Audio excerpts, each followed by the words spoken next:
Have killed at least 22 people in the southwest of the country on the eve of the general elections there. Here is what we know so far. At least 22 people have been killed in 2 explosions and many more have been injured. The authorities say they were targeting the election offices in 2 parts of Balochistan. Pakistan will vote in general elections tomorrow in a vote that has been marred by violence and claims of poll rigging.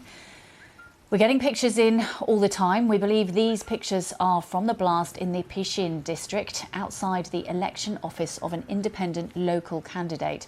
Officials told the BBC he was meeting his polling agent at the time.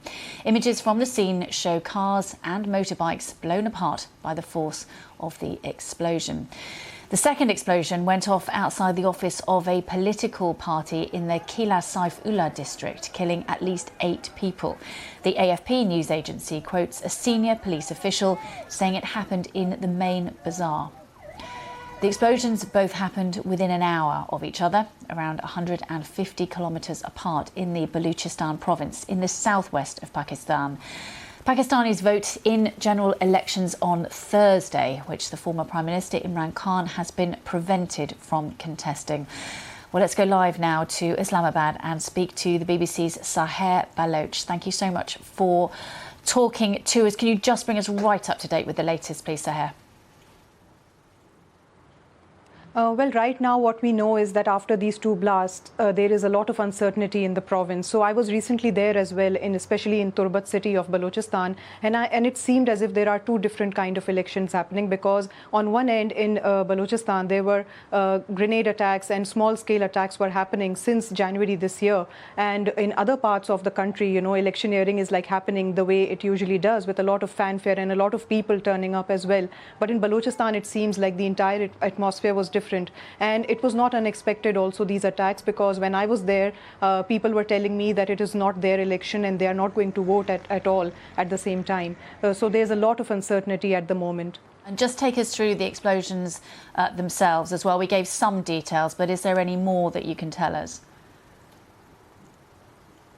Well, in Qilla Saifulah, the attack was basically, it seems that the attack was a political party's election office, and in Pishin, it was an independent candidate's office which was attacked. And it is a predominantly Pashtun area, both of these, and it seems that, you know, the idea is to basically keep people inside their homes and to keep, you know, them fearful of turning up for the elections tomorrow morning, because the elections will start, the voting will start at 8 a.m. in the morning and will end around 5. And there was already a lot of, you know, preparations that Pakistani authorities were already making. For instance, there's already a lot of security deployed, especially in the province of Sindh as well, in Balochistan as well.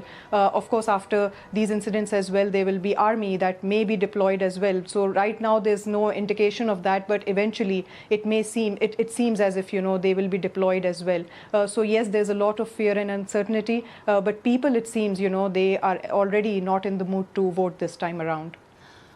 Explain, not in terms of not in the mood. I mean, you basically explained there that these were not unexpected, this violence, because there have been violent incidents in the run-up to polling day. But, you know, what kind of shadow is it going to cast over tomorrow? Will there be people worried about going to polling stations in case they are targeted?